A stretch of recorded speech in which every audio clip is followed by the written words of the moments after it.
কেদারনাথ উত্তরাখণ্ডের রুদ্রপ্রয়াগ জেলায় অবস্থিত 12,000 ফুট প্রায় উচ্চতায় অন্যতম উচ্চতম শৈবতীর্থ এবং প্রচণ্ড পপুলার। কথিত আছে মহাভারতের কুরুক্ষেত্র যুদ্ধের পর পাণ্ডবদের হাতে তৈরি এই কেদারনাথ মন্দির। 12 জ্যোতির্লিঙ্গের অন্যতম এই কেদারনাথ মন্দির 1300 শতাব্দী থেকে প্রায় 400 বছর বরফের তলায় চাপা পড়েছিল। উত্তরাখণ্ডের চামোলি ডিস্ট্রিক্টে আর এক অতি প্রাচীন বিষ্ণু তীর্থ রিসেন্টলি আমি আর আমার বন্ধু সঞ্জয় দুজনে কেদারবদ্রী মানে দুধাম ঘুরে এলাম। দুধাম বা চারধাম ঘোরা নিয়ে দু একটি কথা বলতে চাই যেটা আপনাদের কাজে লাগবে। প্রথম কথা হচ্ছে যে এই যাত্রা শুরু হয় মোটামুটি 20 এপ্রিল অক্ষয় তৃতীয়ার পর থেকে, আর এটা 3টে ফেজ আছে। ফার্স্ট ফেজটা শেষ হয় জুনের এন্ড অবধি, যেখানে পুজো দেওয়া বা এই সমস্ত ব্যাপারগুলো থাকে, তার জন্য সবচেয়ে বেশি ভিড় থাকে। তারপরের ফেজ হচ্ছে সেপ্টেম্বরের আগে অবধি, যখন বর্ষা থাকে সেই সময় পুজো দেওয়ার ব্যাপার থাকে না, কিন্তু যাওয়া যায়, যাওয়াটা একটু রিস্কি। আর সেপ্টেম্বর থেকে অক্টোবর হচ্ছে লাস্ট ফেজ, যে ফেজটাতে একটু খালি থাকে, কারণ পুজো দেওয়ার পর্বটা থাকে না। ওয়েদার একটু পরিষ্কার থাকে, বেটার, কিন্তু ঠান্ডা থাকে সাংঘাতিক, সবচেয়ে বেশি ঠান্ডা থাকে। এবার আসি ভিড়ের কথায়। ভিড় যেহেতু ফার্স্ট ফেজটায় বেশি থাকে, ফার্স্ট ফেজে মানে 20 এপ্রিল থেকে জুনের এন্ড অবধি যদি আপনারা আসতে চান, তাহলে কি কি আপনাদের করলে সুবিধে হবে সেইগুলো একটু বলে রাখছি। সবচেয়ে ভালো হয় আপনারা যদি কোনো ট্যুর অপারেটরের সাথে ব্যবস্থা করেন, তাহলে তারা আপনাকে গাইড করে দেবে। আমরা যেমন গো হাইকস বলে একটা ট্যুর অপারেটরের সঙ্গে গিয়েছিলাম, তারা আমাদের ব্যবস্থা করে দিয়েছিল কোথায় থাকা, কোথায় গাড়ি, কি বৃত্তান্ত। যদি আপনাদের বড় গ্রুপ হয় তাহলে খরচা কমবে, টেম্পো ট্রাভেলার দিয়ে দেবে। আর যদি ছোট গ্রুপ হয়, ছোট গাড়ি বা বড় গাড়ি হলে খরচাটা একটু করে বাড়বে। এটা হচ্ছে আসল খরচা। এরপরে আসি কেদারের ট্রেকিংয়ের ব্যাপারে।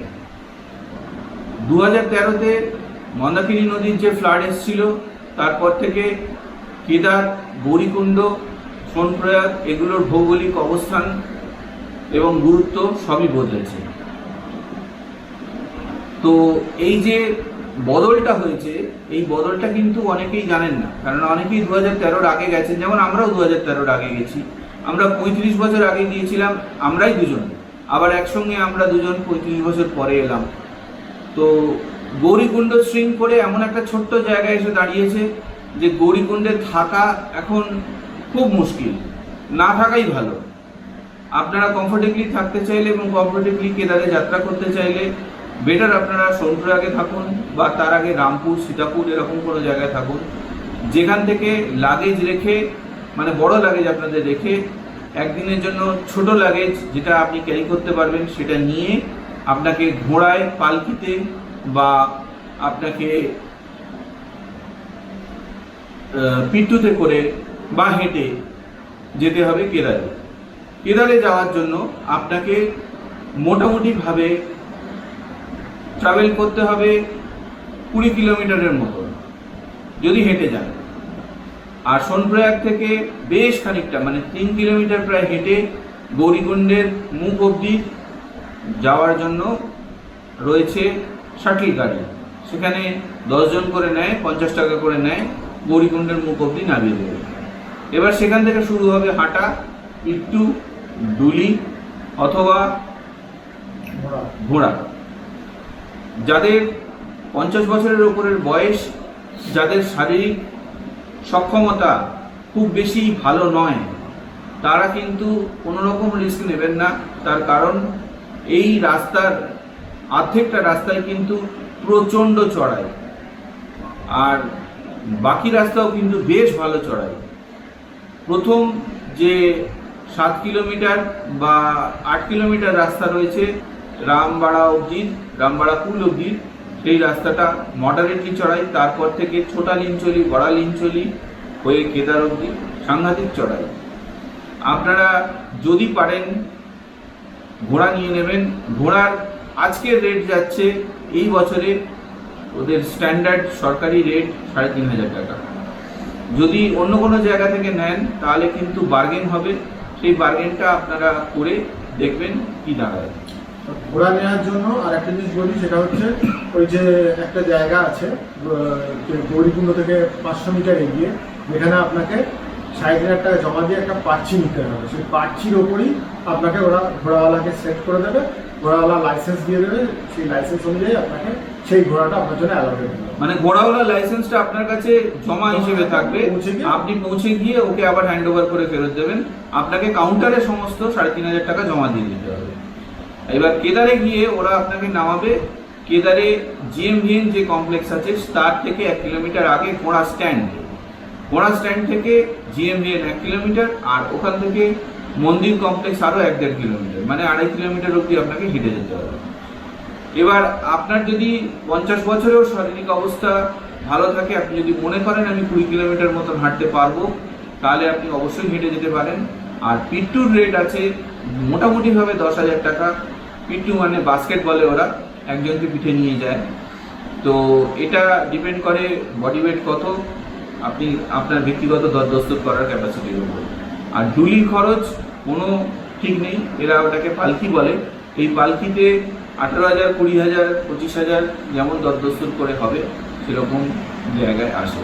এটা হচ্ছে আপনি হাঁটতে পারেন, আপনার ক্যাপাসিটিও হয়তো আছে, কিন্তু হাঁটার রাস্তায় এক হচ্ছে এখানে যেরকম গরুয়ের মানে ঘোড়ার ধাক্কা খাওয়া, পিট্টুর ধাক্কা খাওয়া, ডুলির ধাক্কা খাওয়া, এগুলো বোথ ওয়েজ ওরা উঠছে এবং নামছে, আপনাকে মাঝে মাঝে ধাক্কা দেবে, আপনাকে ন্যারোয়ার স্পেস দিয়ে হাঁটতে হবে। প্লাস রাস্তাতে ওদের মানে একটা কর্দমাক্ত হয়ে রয়েছে, জল কাদা ঘোড়ার আর বৃষ্টি নামলে তো কথাই নেই। এবারে এইরকম ভয়ঙ্কর একটা রাস্তা দিয়ে হাঁটার সঙ্গে আপনার প্রতিবন্ধকতা হিসেবে আর একটা জিনিস আসবে, সেটা হচ্ছে আপনার যে দ্রুতগামী যারা, তারা আপনাকে তাড়া দেবে, তাড়াতাড়ি চলুন করে পিছন থেকে তাড়া দেবে। এটা যেমন যাওয়ার সময় সত্যি, নামার সময়ও সত্যি। নামার সময় অনেকেই মনে করেন যে আমি তো উতরাইতে নামবো, যেমন আমরাও মনে করেছিলাম 20 কিলোমিটার আমরা নেমে আসতে পারবো, কিন্তু নামার সময় কিন্তু একটা প্রচণ্ড উতরাইতে নামার কষ্ট হচ্ছে। সেই কষ্টটা উচ্চতাজনিত বা মানে শ্বাসকষ্টের ব্যাপার নয়, এই কষ্টটা হচ্ছে পায়ের কষ্ট। হাঁটুর ওপর, কাফ মাসেলের ওপর ভয়ঙ্কর প্রেশার পড়ে, কারণ কন্টিনিউয়াস আপনাকে উতরাইতে নামতে হচ্ছে ওই রকম একটা খড়বড়ে স্লিপারি বিচ্ছিরি রাস্তায়। ভালো জুতোর তো প্রয়োজন আছেই, তারপরেও কিন্তু এটা বেশ কষ্টকর। আপনারা যারা এই সম্বন্ধে সন্দিগ্ধ থাকবেন তারা অবশ্যই মিনিমাম ঘোড়াতে আসার চেষ্টা করবেন, যেটা স্ট্যান্ডার্ড রেটের মধ্যে পড়ে। এটাকে আপনার যাত্রা খরচের মধ্যে ধরে নিতে হবে 3,500, 7,000 টাকা। আর মোটামুটিভাবে আপনার 5 দিন যদি আপনি দুধাম যাত্রা করেন, তার খরচ মোটামুটিভাবে এই ঘোড়ার বাদ দিলে ওই 20 থেকে 22,000-এর মধ্যে ভ্যারি করবে। এবার আপনি যদি বড় গ্রুপে যান সেটা হয়তো আরেকটু কমতে পারে। অ্যাডিশনাল যে সমস্ত খরচাগুলো আছে সেটা কোনো ট্যুর অপারেটরই আপনাকে দেবে না, এরা ব্রেকফাস্ট আর ডিনারের আয়োজন করে। আর কেদারের যে ব্যাপার, কেদারে কিন্তু ভালো হোটেলের সংখ্যা প্রায় নেই বললেই চলে, যেটুকু আছে সেটুকু সাংঘাতিক রেট, মানে 8,000, 10,000 টাকা এক রাত্রে থাকার খরচা, তার সঙ্গে হয়তো ব্রেকফাস্ট আর ডিনার দেবে, সেটা মন্দিরের খুব কাছাকাছি। বাকি যেটা আছে সেটা হচ্ছে টেন্ট। এই টেন্টগুলো যেগুলো প্রাইভেট টেন্ট, সেগুলো কিন্তু অত্যন্ত নোংরা এবং অগোছালো, অপরিচ্ছন্ন। আপনারা যদি টেন্টে থাকার চিন্তাই করেন বা সস্তায় থাকার চিন্তা করেন, তাহলে বেটার জিএমবিএন এ বুকিং করুন। জিএমবিএন এর কি ওটা? জিএমবিএন এর ওটা হচ্ছে বাঙ্ক বেড। জিএমবিএন এর টেন্ট নয় ওটা হচ্ছে প্রিফ্যাব্রিকেটেড হাউস রয়েছে, যেগুলো যেরকম দুটো আছে, একটা হচ্ছে নন্দী বেস ক্যাম্পে আর একটা হচ্ছে সরকারবাহিনী কমপ্লেক্সে। এছাড়া ওদের অনেকগুলো ওই টেন্ট টাইপ অ্যাকোমোডেশন হার্ট বলছে এর মধ্যে 10-12টা করে বাঙ্ক বেড আছে। একটা বাঙ্ক বেডে দুজন খারাপ না, মানে একটা রাত কাটানোর মধ্যে ঠিকঠাক। এরা খাবারও প্রোভাইড করে, রাত্রের ডিনার, সকালের ব্রেকফাস্টটা টেবিল 150 টাকা নেয়। তো এটা কিন্তু স্ট্যান্ডার্ড। মোটামুটি যারা আসে কেদারে সবাই সকালবেলা গৌরীকুণ্ড থেকে বা সোনপুর থেকে স্টার্ট করে, দুপুরের মধ্যে কেদারে ঢোকে, মন্দির দর্শন করে, আর মন্দির দর্শন করার পর সন্ধ্যেবেলাটা কেদারে কাটিয়ে রাত্রে থেকে পরের দিন সকাল হলেই ব্রেকফাস্ট করে নেমে যায়। এটাই হচ্ছে স্ট্যান্ডার্ড শিডিউল। আর মন্দির দর্শনের ক্ষেত্রে একটু বলে রাখি, মন্দির দর্শনের ক্ষেত্রেও কিন্তু সকালে ম্যাক্সিমাম ভিড় হয়, যদি মন্দির দর্শনে আপনাদের পুজো দেওয়ার কোনো ব্যাপার না থাকে তাহলে দুপুরের দিকটা ট্রাই করতে পারেন। দুপুরের দিকে ভিড় হালকা থাকে, দুপুরের দিকে যদি ওয়েদার ভালো থাকে আপনার পেছনের যে পিকটাও খুব ভালো দেখতে পাবেন।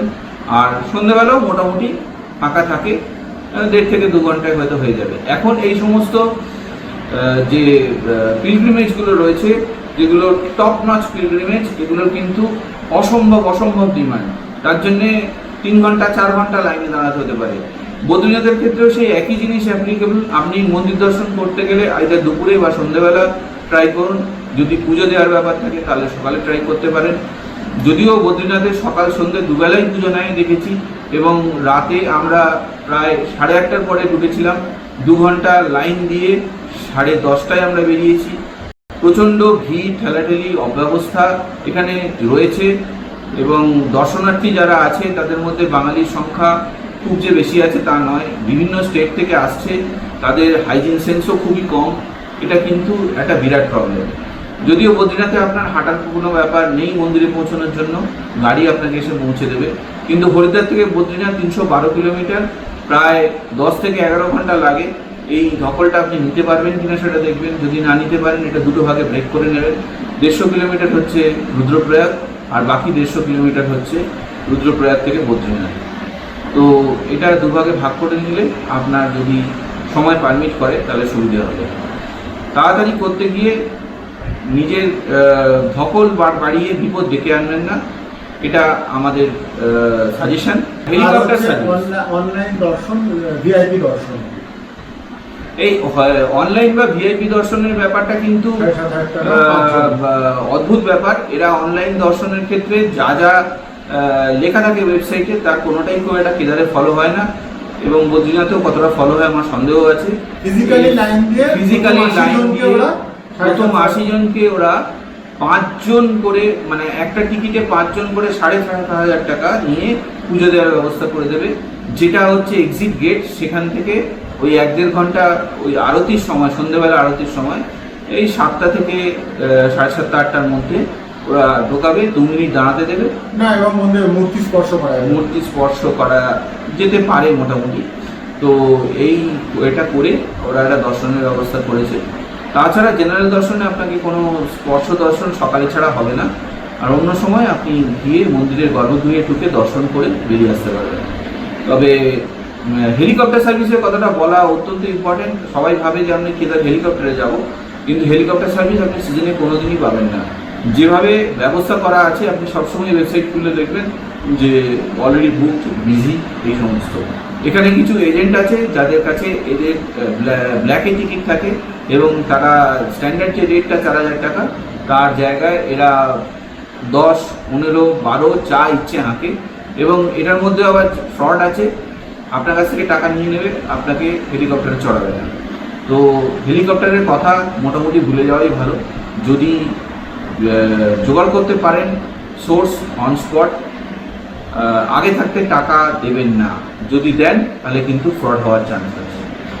এরপরে যদি কোনো ইনফরমেশনের দরকার হয়, আমাদের ইমেল আইডি রয়েছে, ইমেল আইডিতে এই চ্যানেলে যোগাযোগ করুন। অবশ্যই আপনার সঙ্গে এই ব্যাপারে ইনফরমেশন শেয়ার করব। Thank you.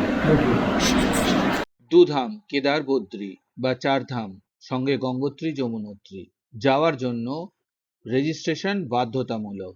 যদিও রেজিস্ট্রেশন ফ্রি, আপনার ট্যুর অপারেটর থাকলে তারা অনলাইনে করে দেবে। আমাদের মতো দুধাম বা 4 ধাম নিজে যেতে চাইলে রেজিস্ট্রেশনের অনলাইন লিংক নিচে ডেসক্রিপশন বক্সে দেওয়া রইল।